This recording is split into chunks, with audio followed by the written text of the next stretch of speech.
Bonjour à tous et à toutes et bienvenue, je suis Martial Odive. Alors les gars, j'espère qu'il y a la pêche de votre côté. Bonne année encore, bonne année 2019. Je vous souhaite vraiment tous mes meilleurs voeux pour la nouvelle année en cours. Aujourd'hui, on a une invitée spéciale à notre côté. Voilà, il s'appelle Pamphile.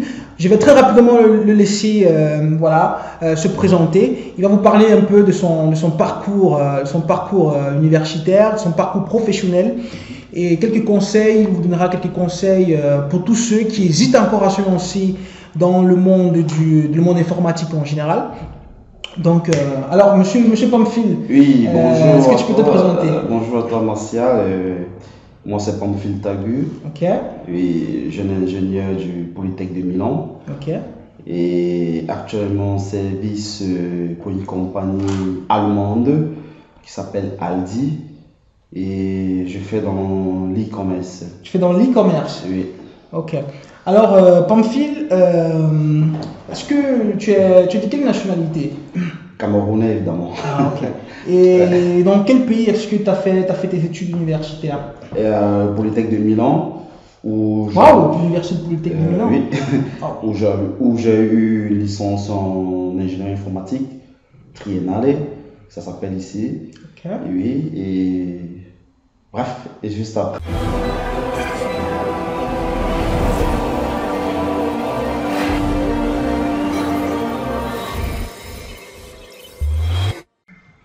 Alors, Pamphile, tu disais tantôt, tu as fait l'école polytechnique de Milan. Oui. Je crois que pour entrer à Polytechnique, c'est sur concours, n'est-ce pas?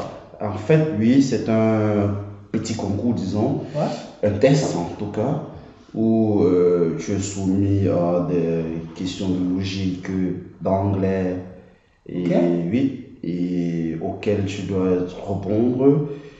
Et à la fin de ça, si tout se passe. Mais le test, il est sélectif, n'est-ce pas? Il est sélectif, il y a un nombre de places limitées. Oui, il y a un nombre de places limitées déjà, à la base, oui. Donc, pour entrer pour le Polytech de Milan, tu dois passer tout ce processus de questionnement. Et à la fin, si tu es valide, bien sûr, donc il y a une note spécifique qu'il faut avoir. Oui, il y a un nombre de points, bien sûr. Ah, ok. Bien évidemment. Ok. Donc à tous les abonnés, Pamphile, il a fait l'école polytechnique de Milan. Donc pour ceux qui sont intéressés, pour ceux qui aimeraient également postuler à ce concours, on vous donnera plus tard les informations dans la description de la vidéo. Ouais. Alors Pamphile, donc tu disais tu as obtenu une licence en informatique à l'école polytechnique de Milan. Après tu as fait un master en ingénierie informatique, excuse-moi. Après ça tu as fait un master ou pas? Non. Après licence en ingénierie informatique, j'ai tout de suite commencé à travailler. Ah, tout de suite, directement après? Oui, directement. Disons 2 mois après. 2 mois après? 2 mois après. Waouh, mais ça c'est génial ça. Mais pourquoi est-ce que tu as décidé de te lancer directement dans le monde professionnel? Pourquoi tu n'as pas voulu faire le master comme tout le monde? Parce qu'on sait que entre Camerounais, on aime bien, pousser très loin. Déjà pour tous ceux qui voudraient faire un master plus tard, moi je dirais c'est une très bonne idée, tu vois. Mais tout dépend du pays dans lequel on se trouve. Okay. Déjà, le Polytech de Milan, avec une formation en master, pour moi, c'était plus ou moins égal, d'après mes enquêtes, à une licence professionnelle. Une licence tout court, non professionnelle, oui. Donc, après ça, j'ai décidé d'affronter le terrain pour acquérir le plus rapidement possible les connaissances. Parce qu'en Italie, ce qui compte le plus, il faut le noter, Martial, c'est l'expérience professionnelle en fait. Okay. Ce n'est pas les longs crayons, comme on dit souvent. Ah, c'est pas les longs diplômes tu peux avoir un doctorat en informatique. Donc c'est pas comme en France où il y a un système de bac plus 1. Si tu n'as pas bac plus 1, c'est un peu difficile pour toi d'avoir l'opportunité. Donc en Italie, avec une licence en informatique ou en ingénierie informatique, c'est possible de travailler, d'obtenir. Directement, après une licence en informatique, si tu es brave, on te teste un peu. Si ça va, on te fait un contrat direct et si tout se passe bien, tu progresses en fait. Voilà. Alors, les abonnés sont très intéressés en ce qui concerne, en ce qui a trait à la programmation en général. Est-ce que durant ton parcours voilà, à l'école polytechnique de Milan, tu as eu des cours de programmation? Oui, bien évidemment, parce que étant ingénierie informatique, c'est le socle, c'est la base de tout, tu vois. Donc, j'ai commencé par, bien sûr, le premier langage de programmation, qui est le C, que nous connaissons tous. Oui. Donc, on a fait des projets sur ça. Et bien évidemment, on a évolué, on a vu d'autres langages de programmation comme le langage machine et ensuite le Java. Alors, pour les abonnés qui ne savent pas, le langage machine, en fait, c'est le langage que comprend directement l'ordinateur. Donc, c'est ce qu'on appelle le langage binaire, en fait. Les zéros, une série de 0 et 1. En fait, l'ordinateur, lui, comprend que le langage machine, c'est-à-dire une série de nombres de 0 à 1. Donc, c'est ça, en fait, le langage machine. Donc, tu disais, tu as étudié le langage C à l'école polytechnique, tu as utilisé le langage machine. Est-ce qu'il y a eu un autre langage de programmation que... Bon, si on peut compter l'HTML, l'XML, qui sont des langages de make-up, bien sûr, ils ne sont pas des vrais langages de programmation. Le langage web. Oui, le langage web que quand même Polytech, on nous fait savoir. Et disons que nous sommes plus ou moins limités à ça. On a beaucoup plus approfondi sur les algorithmes, les structures des données, etc. Tu vois un peu.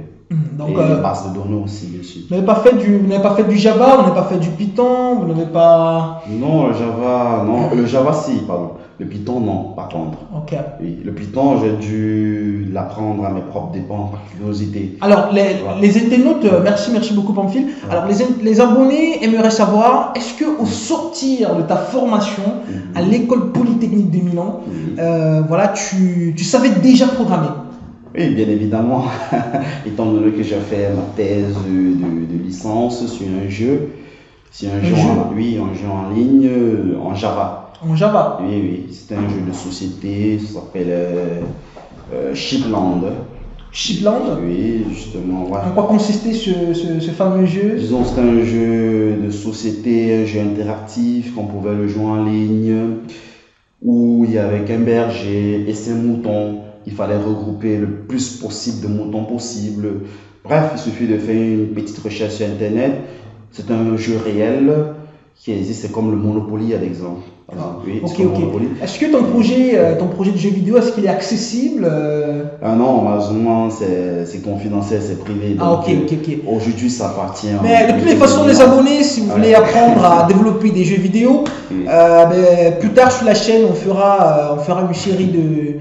Voilà, on fera peut-être une mini-formation pour vous inculquer les bases, les bases pour pouvoir apprendre à développer des jeux vidéo. Alors, après ton diplôme, effectivement, est-ce que, combien de temps après, tu as mis combien de temps pour pouvoir trouver ton premier emploi? Bon, déjà en Italie, la filière informatique est vivement recherchée. Je dirais dans le monde entier, non pas seulement en Italie, non pas seulement en France. Mais en Italie, il y a une forte demande alors? Il y a une forte demande tellement élevée que jusqu'à présent, si je te fais voir mon Instagram, je reçois pratiquement une douzaine de demandes d'emploi par jour.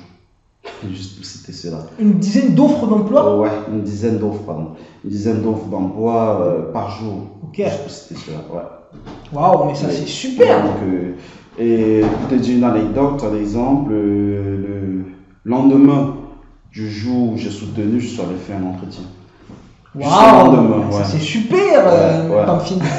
Waouh, waouh, t'étais un génie ou bien à l'université ou bien... Non, pas génie en tout cas. C'est l'offre qui est extrêmement demandée, qui est extrêmement élevée. La demande elle est forte? La demande est forte. Ok. Et, ouais. Ok, donc vous les abonnés, vraiment, pour ceux qui hésitent encore à se lancer, dans le domaine informatique, vraiment, nous vous invitons, effectivement, pour tous ceux-là qui sont passionnés, qui aimeraient effectivement faire un parcours universitaire avec à la clé un travail, bien entendu. N'hésitez pas à vous lancer dans le secteur informatique parce qu'il y a une très forte demande par le monde en général et surtout en Italie où nous nous trouvons actuellement. Alors, Pamphile, oui. Alors, ton premier emploi consistait à en faire quoi? Jusqu'à présent, dès le début, je travaille dans l'e-commerce. Ah, dans l'e-commerce. Oui, Ah, l'e-commerce. ben, tu développais des sites e-commerce ou bien... Oui, des logiciels en fait. Ma première société était spécialisée dans la vente de logiciels d'e-commerce. En fait, l'e-commerce, c'est quoi? C'est le commerce en ligne, tu vois. Prends l'exemple comme Zara, Ok, une grande marque de vêtements. ok. Oui, les gens se demandent, mais si je suis à la maison, bien, je suis assez paresseux pour ne pas aller au magasin, comment je fais pour avoir ma taille, ma couleur de vêtements, et le payer comme si j'achetais un truc sur Amazon, tu vois quoi.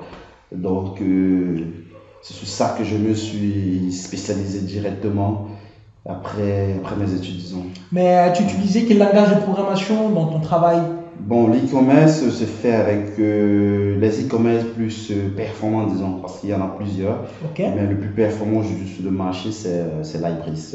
Libris. C'est une plateforme, oui, et ça s'appuie également sur un langage de programmation Java, bien évidemment. Est-ce que tu peux expliquer brièvement ce que c'est que Libris parce que les abonnés ne comprennent pas? Bref, Libris, pour parler de manière, disons, globale, bref et concrète, c'est une plateforme de Java. Ok.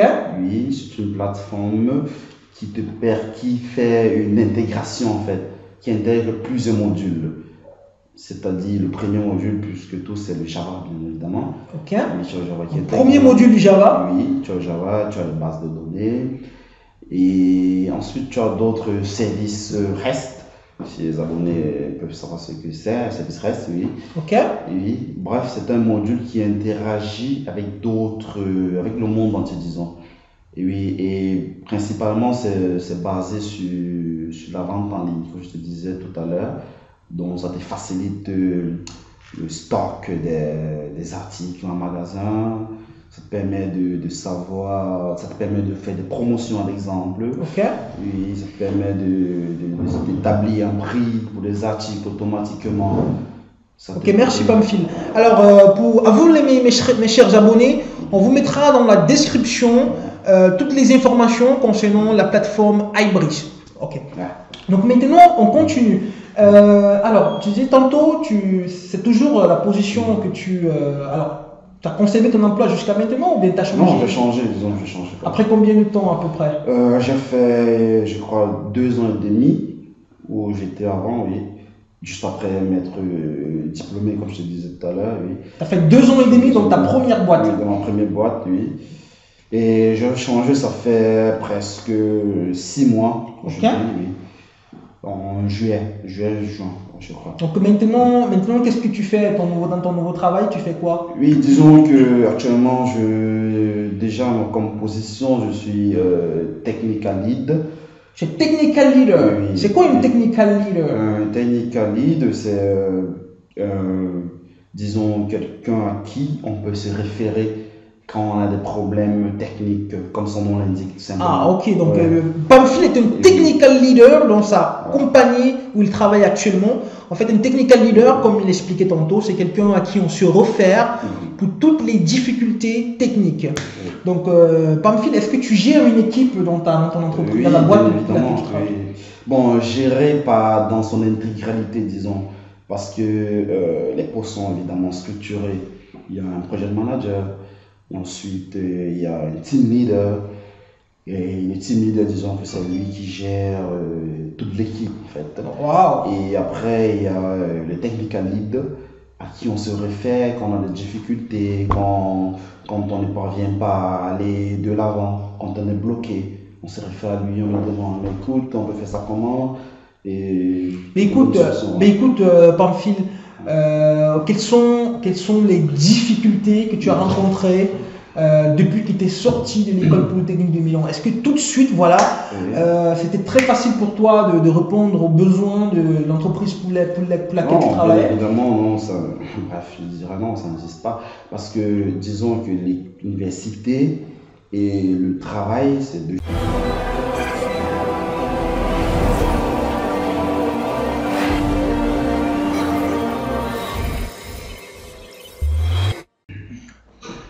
Alors, Pamphile, quelles sont les difficultés que tu as rencontrées dans ton travail? Est-ce que tu connais, est-ce que tu as des collègues qui ont forcément le même background universitaire que toi? Quelles sont les difficultés qu'ils rencontrent? Non, bien sûr, les collègues qui ont le même background que moi, non, chacun a son background, tu sais. Le background dépend de, disons, ton intelligence personnelle. Ensuite, ton niveau d'études. Alors, est-ce que tes collègues ont le même niveau d'études universitaires que toi? Pas tous, bien sûr, pas tous, bien évidemment, parce que, pour te dire, hein, il y en a ceux qui ont le baccalauréat, par exemple. Le baccalauréat? Oui, Qui travaillent avec toi? bien sûr, bien sûr. Parce que tu sais, l'informatique, c'est un monde extrêmement vaste qui est assez curieux, comme je t'ai dit tout à l'heure, peut se former tout seul, même chez lui, étant chez lui, tu vois. Tu peux te former tout seul chez toi. Si tu sais où chercher, si tu sais quoi lire, quoi faire, et je t'assure. Donc on peut se former, on peut être autodidacte quand on veut se lancer dans le monde informatique. Bien sûr, je te dis, par exemple, excuse-moi si je t'ai coupé, par exemple, tout mon background vient, je peux dire, 70% de mes recherches personnelles. Donc toutes tes compétences viennent de tes recherches personnelles. Exactement. Ok. Ouais. Parce que l'université, disons, ça t'apporte même plus dans le sens où tu sais comment chercher les choses, tu sais comment voir le monde de manière globale, disons. Ça, c'est le plus que t'apporte l'université. Okay. Mais sinon, pour des connaissances techniques, personnelles, si tu es assez curieux, tu peux réussir à t'autodidacter de tout seul. Donc, tu peux apprendre les choses par toi-même. Exact. Effectivement, parce que l'université te donne déjà le mindset nécessaire, les compétences nécessaires pour pouvoir aller un peu, fouiller un peu de partout sur Internet. Disons que l'université aussi t'apprend à travailler en groupe, par exemple, à savoir comment faire un projet, à savoir que j'ai besoin d'aller à la bibliothèque, chercher un livre qui parle de tel sujet, tu vois. C'est ça c'est le plus de l'université. Ce n'est pas une nécessité, disons, soi-même, pour être concret, oui, pour évoluer dans ce métier. Wow, super. Mais est-ce que tu connais des formations spécifiques que tu pourrais recommander à tous ces abonnés, forcément, qui voudraient également se lancer dans la programmation? Quelle formation online? Est-ce qu'il y a une formation online en ligne? Oui, déjà, je conseillerais tes internautes d'aller sur Martial Odève. Ah ben oui, les internautes, hein, abonnez-vous sur la chaîne et suivez les séries de formations que je fais sur Python et sur Flask. Est-ce qu'il y a d'autres formations? Oui, justement, il y en a d'autres. Disons que la plus fameuse en français, c'est l'Open Classroom. Ah, l'Open Classroom? Oui, moi également, j'ai eu à piocher de temps en temps pour mieux comprendre les mécanismes, pour mieux comprendre le langage. Je suis allé, j'ai fouillé, j'ai lu, j'ai étudié. Et bref, c'est fortement recommandé. On fait un peu de publicité gratuite à l'Open Classroom. Hein. Donc, pour tous ceux qui ne savent pas, l'Open Classroom, c'est un site de formation en ligne qui a des partenariats avec des universités en France et qui vous, voilà, c'est un peu une forme de mock en fait, si vous voulez. Vous avez la possibilité d'apprendre n'importe quel langage de programmation que vous voulez sur ce site. Dans la description de la vidéo, on vous mettra également le site de l'Open Classroom, mes amis. Alors, dans ta formation, on va continuer. Donc, dans ton parcours professionnel, donc tu disais, tu as des collègues qui n'ont pas forcément, voilà, une licence comme toi. Exact, oui. Et comment est-ce qu'ils sont? Ils sont très braves, donc ils ont appris par eux-mêmes. Comment est-ce qu'ils sont en entreprise? Comment est l'interaction? Est-ce qu'ils ont des tâches spécifiques qu'on leur assigne ou bien vous faites plus ou moins la même chose? Tantôt, comme je te disais, en programmation, tout dépend de ta capacité personnelle, ton intelligence propre. Tu vois, tu peux avoir un baccalauréat, oui, être extrêmement curieux, fouiller, être extrêmement intelligent et arriver dans ma société, par exemple, et diriger tout le monde. Tu vois, si tu es extrêmement futé et que tu as extrêmement de connaissances dans le domaine dans lequel tu opères, la réussite est immédiate en fait. On ne regarde pas si tu as un master, un PhD ou tu vois. Donc les internautes, les gros diplômes, c'est bien, mais c'est pas toujours nécessaire pour se trouver un emploi dans le monde informatique. N'hésitez pas à vous former, n'hésitez pas à demander auprès de vous ceux qui sont effectivement dans le cercle d'activité que vous aimeriez voilà, apprendre aussi. Donc, nous continuons effectivement l'interview. Pamphile, durant ton parcours, quels sont les conseils que tu donnerais à tous ces internautes? Est-ce que durant ton parcours, tu as eu à former des gens? Tu as eu à former des gens dans ton entreprise ou bien Dans mon entreprise, actuellement, comme je te disais plus haut, je suis technical lead. Donc, une partie des formations que je fais, évidemment, pour des nouveaux venus qui ne savent pas encore comment fonctionne notre plateforme. Je les instruis, je leur montre comment ça va, comment ça fonctionne. Et bien évidemment, disons, au quartier, les gens n'hésitent pas à venir me voir, me demander 2, 3 trucs à qui je donne, disons, entre guillemets. Oh, mais dis donc, t'es sollicité. Hein. Moi, je n'hésiterai pas à te déranger un tout petit peu. Donc, dans le quartier, les gens, certaines personnes n'hésitent pas à venir me voir, disons, pour des cours de répétition, entre guillemets, tu vois. Ou des gens qui font des formations, comme tu disais tout à l'heure, tantôt, des formations professionnelles dans certaines structures bien organisées. Des fois, ils n'hésitent pas à venir me voir pour éclaircir certains points avec moi. On en parle, on discute, on voit les exercices, on fait des travaux dirigés. Et je leur donne un coup de main. Oh, mais c'est super. Alors, les internautes, chez abonnés, alors pour tous ceux qui sont intéressés au profil de Pamphile, alors on mettra le lien dans la description, le lien de son profil LinkedIn. Là, vous y verrez son expérience, vous y verrez son parcours, effectivement, et son contact personnel. Donc, vous pourriez le contacter si vous avez besoin de quelques renseignements supplémentaires. Alors, pour conclure cette vidéo, on te demandera une dernière question, Pamphile. Alors, quel est le conseil que tu donnerais à une personne qui veut se lancer dans la programmation? Quel est le conseil par excellence que tu donnerais? Disons le conseil par excellence, si c'est un nanti, quelqu'un qui ne sait pas ce que c'est que la programmation, qui n'a jamais vu, c'est d'être extrêmement curieux. Être curieux. Être curieux. Tout passe par la curiosité. Il faut être motivé, curieux. Se dire, voilà, c'est une nouvelle science, la programmation, c'est extrêmement intuitive, c'est la logique, c'est ce qu'on vit tous les jours. C'est pas pour rien qu'on appelle ça le monde virtuel, parce que c'est basé avant tout sur le monde réel, tu vois. Donc, si tu es extrêmement curieux, tu te dis, voilà, je fais, je sais pas, je bois de l'eau avec du verre, est-ce que je peux écrire un programme qui me permet de faire cela? Tu auras les mêmes attitudes à faire ce programme en te basant sur la vie réelle, disons. Tu vas te baser sur la physique, sur la logique, sur la mathématique, pour étudier tous ces comportements de la vie réelle afin de programmer. En fait, c'est la curiosité qui prédomine, disons. Il faut être curieux, il faut lire, il faut chercher. Alors, les internautes, la curiosité pour ceux qui veulent se lancer dans l'informatique, effectivement, c'est la première compétence qu'il faut avoir, être curieux, chercher, aller vers l'information. Voilà, donc merci Pamphile. Donc il faut pas forcément, on retient dans cette vidéo qu'il ne faut pas forcément faire des études informatiques, des études universitaires pour se lancer. On retient que toutefois, les études universitaires, c'est important, ça t'apporte un plus, il faut pas se mentir non plus, mais c'est pas forcément indispensable. Au moyen de cette information que vous trouverez en ligne, vous pourriez apprendre par vous-même. Et puis décrocher un emploi par la suite, ou bien vous lancer vous-même, pourquoi pas. Donc merci Pamphile effectivement d'avoir accepté notre invitation. C'est moi qui te remercie, Martial. Je te remercie d'être venu chez moi, d'être déplacé, de m'avoir posé toutes ces questions. C'est un grand plaisir. Sache que tu peux retourner quand tu veux. Pas de problème. Merci Pamphile. Merci à toi. Alors, bonne année encore 2019 à tous les abonnés. Nous vous souhaitons vraiment tous nos meilleurs vœux, tous nos vœux de succès et de bonheur. Donc n'hésitez pas à vous abonner pour d'autres contenus. On reste motivés.